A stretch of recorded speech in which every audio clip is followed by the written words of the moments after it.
दोस्तों नमस्कार, CB blogs में आपका स्वागत है। आज बात करेंगे एक ऐसी गंभीर बीमारी जो देश में तेज़ी से फैल रही है और देश के जानवरों को अपना शिकार बना रही है। जी हाँ, आपने चर्चा सुनी होगी, lumpy skin disease. Lumpy skin disease आजकल देश के तमाम राज्यों में, तमाम हिस्सों में बहुत तेज़ी से फैल रहा है और तमाम पशुओं को अपना शिकार बना रहा है, ख़ास तौर से गायों को। इसमें क्या है कि लंप, गांठें निकल आ रही हैं उनके शरीर पर और उनके अंदर तमाम गंभीर समस्याएं पैदा हो रही हैं। बम्बई में तो बाहर से आने जाने वाले पशुओं के आवागमन पर पूरी तरह से रोक लगा दिया गया है और तमाम ऐसे उपाय किए जा रहे हैं जिससे कि ये इन्फेक्शन से होने वाली बीमारी और ज़्यादा न फैले। इसके बावजूद महाराष्ट्र के करीब 25 ज़िले इस बीमारी से प्रभावित हो चुके हैं। आज हम जानने की कोशिश करेंगे कि लंपी स्किन डिजीज़ क्या है या लंपी स्किन वायरस क्या है, कौन सा वायरस है जिसकी वजह से यह बीमारी तेज़ी से देश के अलग अलग हिस्सों में जानवरों में फैल रही है और भारी संख्या में पशु बीमार हो रहे हैं। भारत दुनिया का सबसे बड़ा दूध उत्पादक देश है। हम ये भी जानने की कोशिश करेंगे इसका भारत के ऊपर आर्थिक असर क्या होगा। जो हमारे पास आंकड़े हैं उसके अनुसार भारत पूरी दुनिया का सबसे बड़ा दूध उत्पादक देश हो गया है और ऐसी दशा में, ऐसी स्थिति में अगर पशुओं पर इस तरह का कोई बीमारी का आक्रमण हुआ है और पशु बुरी तरह से प्रभावित हो रहे हैं तो ये किस तरह से देश को आर्थिक नुकसान पहुंचाएगा। या सबसे बड़ी बात ये है कि बहुत बड़ी आबादी का एक बहुत बड़ा हिस्सा अपने रोज़गार के लिए पशुओं पर निर्भर है और वो पशुपालक भी हैं और पशु के दूध के अलावा कई तरह से चीज़ों पर व्यापार करते हैं। तो रोज़गार पर भी क्या असर पड़ेगा। आर्थिक हानि तो जो हो रही है, रोज़गार पर भी बहुत असर आ सकता है अगर ये इस बीमारी पर जल्दी से नियंत्रण नहीं पाया गया। आगे बढ़ते हैं दोस्तों, देखते हैं कि ये बीमारी है क्या। लंपी स्किन हो जाता है। ये लंपी स्किन नाम की जो बीमारी है ये कैप्रिपो पॉक्स एक वायरस है जो कि दूसरे स्मॉल पॉक्स या मंकी पॉक्स जैसे वायरस से मिलता जुलता है। बकरियों में पाए जाने वाले गोट पॉक्स और भेड़ों में पाए जाने वाले सीप पॉक्स जैसा ये भी है, एक पॉक्स फैमिली है वायरस की, ये उसी से ये बीमारी फैलती है। ये संक्रमण की बीमारी है, संपर्क और छुआछूत से बीमारी तेज़ी से फैलती है। इसमें एक खुशी का बात तो नहीं कर सकते, एक तसल्ली की बात ये है कि ये बीमारी जूनोटिक नहीं है। जूनोटिक का मतलब हुआ ये जानवरों से इंसानों में फैलने वाली बीमारी नहीं है। मच्छरों और मक्खियों के माध्यम से, मच्छर इसमें एक अहम भूमिका अदा कर रहे हैं। मच्छरों और मक्खियों के माध्यम से यह बीमारी तेज़ी से दूसरे जानवरों में फैल रही है। इसके अलावा जो द्रव, चाहे वो मुंह से जानवर के लार से निकल रहा हो, चाहे आंखों से कुछ पानी निकल रहा हो, इस तरह से वो चारे में आ जाता है या जो पानी के स्रोत हैं उसमें वो इन्फेक्शन पहुंच जाता है और जो दूसरे जानवर चारा खाते हैं या उसी स्रोत से पानी पीते हैं वे भी इससे प्रभावित हो जाते हैं, इन्फेक्टेड हो जाते हैं। इस तरह से बीमारी तेज़ी से फैलती जा रही है, इसीलिए इसको कंटेजियस डिजीज़ भी है, मतलब संपर्क से होने वाली बीमारी भी है। जानवरों में मुख्यतः ये गाय को प्रभावित कर रहा है, भैंसों में भी इसके लक्षण पाए जा रहे हैं। यूनाइटेड नेशंस के फूड एंड एग्रीकल्चर ऑर्गेनाइजेशन की एक रिपोर्ट के मुताबिक इस रोग से प्रभावित जानवरों में लार और नाक से बहने वाले द्रव से इन्फेक्शन ज़्यादा फैलता है। आपको भी हमने बताया कि इस तरह से जानवरों के जो वो चारे खाते हैं या जो पानी का स्रोत है उसमें ये बीमारी आ जाती है और जो दूसरे जानवर उस चारे का इस्तेमाल करेंगे या उसी स्रोत से पानी पिएंगे तो उनके अंदर भी यह बीमारी आ जा रही है, फैल जा रही है। फूड एंड एग्रीकल्चर ऑर्गेनाइजेशन की रिसर्च या रिपोर्ट ये बताती है कि गर्भाधान के दौरान वीर्य के माध्यम से भी यह बीमारी दूसरे जानवर में जा सकती है या दूसरे जानवर इसकी चपेट में आ सकते हैं। लंपी स्किन डिजीज जानवरों के शरीर के अंदर मौजूद लिम्फ नोड्स को संक्रमित कर देता है। जानवरों के शरीर के अंदर जो लिम्फ नोड पाए जाते हैं उनको ये प्रभावित करता है, उनको इन्फेक्शन उनके अंदर आ जाता है या संक्रमित कर देता है, जिससे कि वो लिम्फ नोड बड़े हो जाते हैं और बड़े होकर के वो इतने बड़े हो जाते हैं कि शरीर के ऊपर वो गांठों के तौर पर दिखाई पड़ते हैं, जिससे प्रभावित जानवर के शरीर पर बड़ी बड़ी बड़ी गांठें दिखाई देने लगती हैं। 2 से 5 सेंटीमीटर की डायमीटर के क्यूटेनिस नोड्यूल्स के इन्फेक्टेड जानवर के शरीर के विभिन्न हिस्सों में, जो ये प्रभावित जानवर होगा उसके अंदर की जो नोड्यूल्स हैं वो शरीर के विभिन्न हिस्सों में, जैसे उसके सिर, गला, हाथों, पैरों, पेट, जननांगों, पेरिनियम इत्यादि के अंगों में ये इन्फेक्शन फैल जाता है और ये अल्सर भी बन जाते हैं। जानवरों में माउथ अल्सर, मुंह के अंदर होने वाला अल्सर भी पाया जा रहा है। लिम्पी स्किन बीमारी से ग्रसित जानवरों को तेज बुखार हो रहा है, उनके अंदर दूध की कमी आ रही है, भूख न लगने की शिकायत है, नाक से पानी बहता है, लार गिरती है, जानवर थोड़े अनमने से हो जाते हैं जो बीमारी से प्रभावित हैं। इनक्यूबेशन पीरियड या बीमारी लगने और लक्षण के उभरने के बीच का जो समय बताया जा रहा है वो करीब करीब 28 दिन का है। 10 से 15 जो मृत्यु दर है इसमें वो 10 से 15% है, जबकि मॉर्बिडिटी रेट जिसको कहते हैं संक्रमित या बीमारी फैलने की जो संभावना है वो करीब 45% के बराबर है। भारत में इसका फैलाव कैसे हुआ? पहली बार 1919 में ये बीमारी अफ्रीका की जाम्बिया में पाई गई। अफ्रीकी देश जाम्बिया में बीमारी देखी गई और बहुत ही थोड़े समय के अंतराल पर अफ्रीका की ज़्यादातर देशों में यह बीमारी फैल गई और बहुत सारे देशों को अपनी चपेट में ले लिया। उसके बाद यह बीमारी वेस्ट एशिया, दक्षिण पूर्व यूरोप, सेंट्रल एशिया और 2019 आते आते साउथ एशिया में भी यह बीमारी बुरी तरह से फैल गई। फूड एंड एग्रीकल्चर ऑर्गेनाइजेशन के एक रिपोर्ट कहती है कि लंपी स्किन बीमारी अफ्रीका के अलावा वेस्ट एशिया के तमाम देशों जैसे Iraq, Saudi Arabia, Syria, Turkey आदि में भी फैल चुका है। साउथ एशिया में इस बीमारी ने बांग्लादेश में, अब जब हम आते हैं साउथ एशिया की तरफ, 2019 में बांग्लादेश में पहली बार इस बीमारी को देखा गया और अगस्त 2019 तक भारत में भी इस बीमारी ने दस्तक दे दिया। क्या है कि नेपाल, भारत और बांग्लादेश के बीच का जो बॉर्डर है वो काफ़ी खुला हुआ है और बड़े स्तर पर कानूनी और गैर कानूनी दोनों तरह के पशु व्यापार होता है, बड़े स्तर पर पशु व्यापार होता है। इसी वजह से जुलाई अगस्त 2019 तक बांग्लादेश से ये बीमारी भारत के अंदर आ गई। लेकिन बीच में क्या हुआ कि धीरे धीरे इसका असर थोड़ा सा, इस प्रकोप का असर थोड़ा थोड़ा कम हुआ था, लेकिन जून 2022 से यह फिर से अपनी तेज़ी में आ गया है। अब हमारा प्रश्न आपसे है कि जो सवाल का जवाब मेरा है कि क्या इन्फेक्टेड जानवर का दूध पीना, एक बहुत बड़ा प्रश्न आ जा रहा है आजकल कि क्या जो इस बीमारी से ग्रसित हैं उनका दूध पीना सुरक्षित है?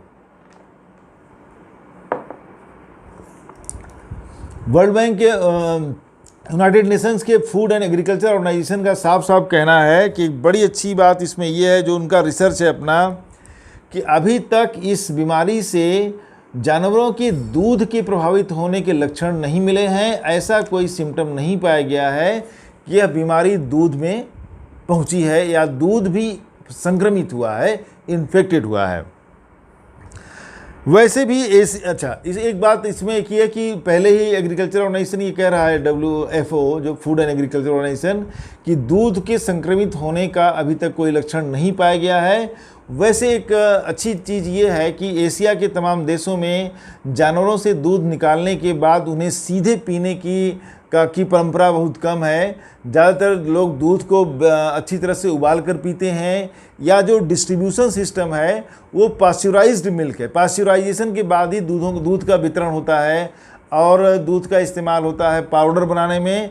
तो इन तीनों क्रियाओं के चलते दूध के अंदर किसी भी तरह की बीमारी या वायरस के होने की संभावना करीब करीब खत्म हो जाती है। यह दूध पूरी तरह से पीने के लिए सुरक्षित है।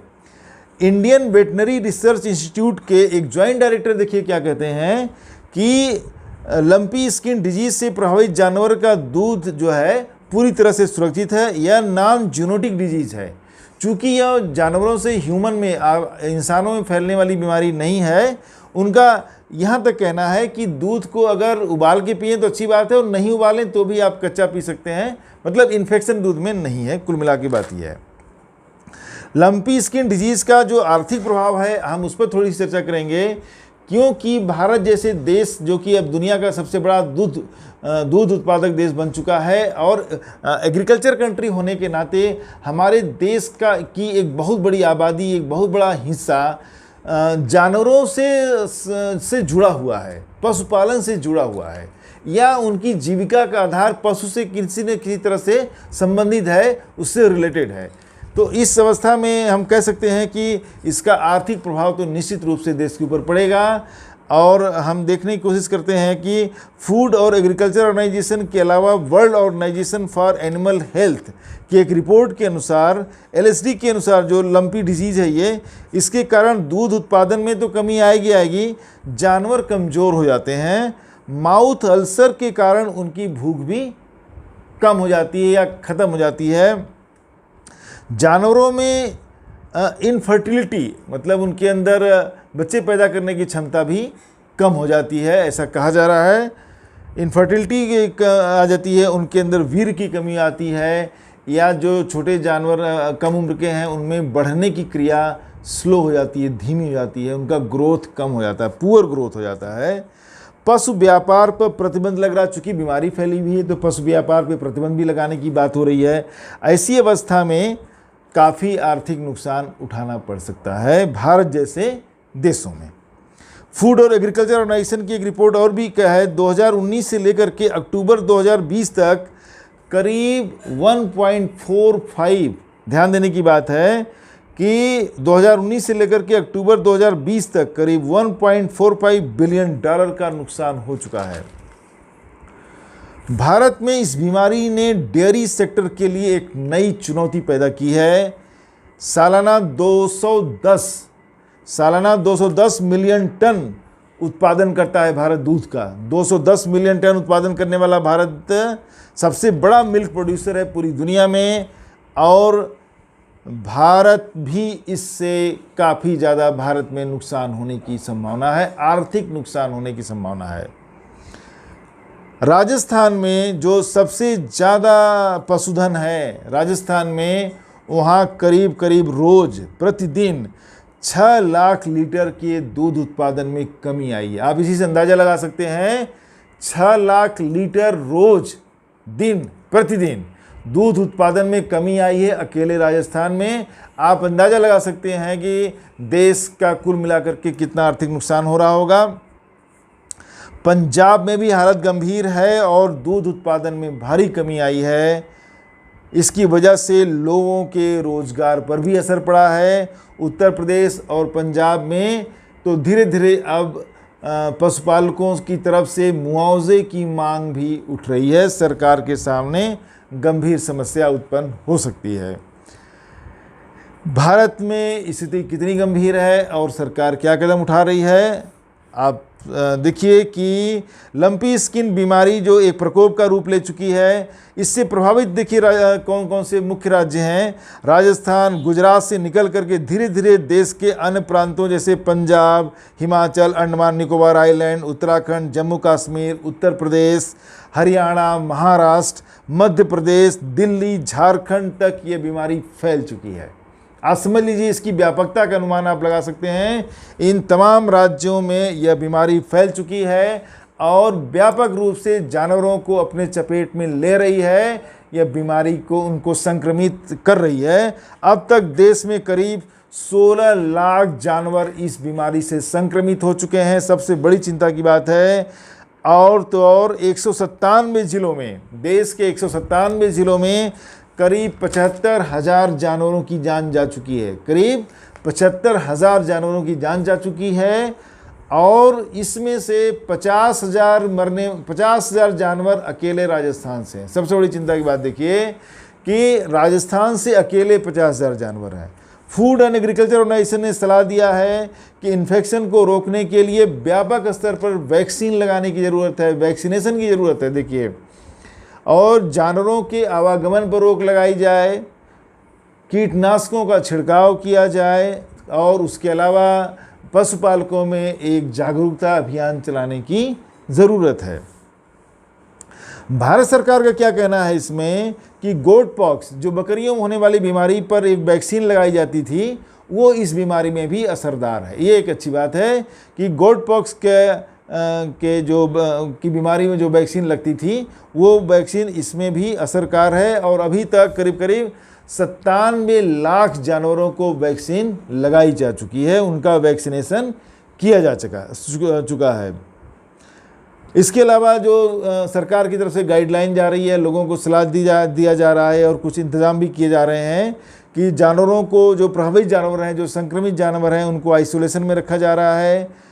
मच्छरों से भी ये चूँकि फैल रहा है, या मच्छर एक वेक्टर बॉर्न कहते हैं ना, मच्छर से ये बीमारी फैल रही है, तो कीटनाशकों का भी छिड़काव व्यापक स्तर पर हो रहा है ताकि मच्छर मारे जा सकें या दूसरे जो इस तरह के वेक्टर हो सकते हैं या इस संक्रमण की बीमारी को एक जगह से दूसरी जगह फैला सकते हैं ताकि वो उनको मारा जा सके। महाराष्ट्र, राजस्थान, उत्तर प्रदेश समेत कई राज्यों में विशेष कंट्रोल रूम बनाए गए हैं ताकि पशुपालकों को उचित मार्गदर्शन दिया जा सके, उनको गाइडलाइन दी जा सके। एक इसमें अच्छी बात ये समझ आ रही है निकल करके कि Indian council of agriculture research ICAR ने एक देसी वैक्सीन डेवलप की है। एक वैक्सीन उन्होंने बनाने का दावा किया है और ऐसा कह रहे हैं कि करीब 3 से 4 महीनों के अंदर वो वैक्सीन बाज़ार में आ जाएगी और जो इस बीमारी को नियंत्रण में ले लेगी या इस बीमारी को और फैलने से रोकेगी। इस पर वो कारगर है। हम उम्मीद करते हैं कि इस पर कुछ बेहतर परिणाम आएंगे और देश के जानवरों की जान बचाई जा सकेगी। फिलहाल स्थिति गंभीर है और ये अभी का जो आज तक की बात है, अभी तक कोई कारगर उपाय उतने नहीं हुए हैं और भारी संख्या में देश के जानवर प्रभावित हो रहे हैं।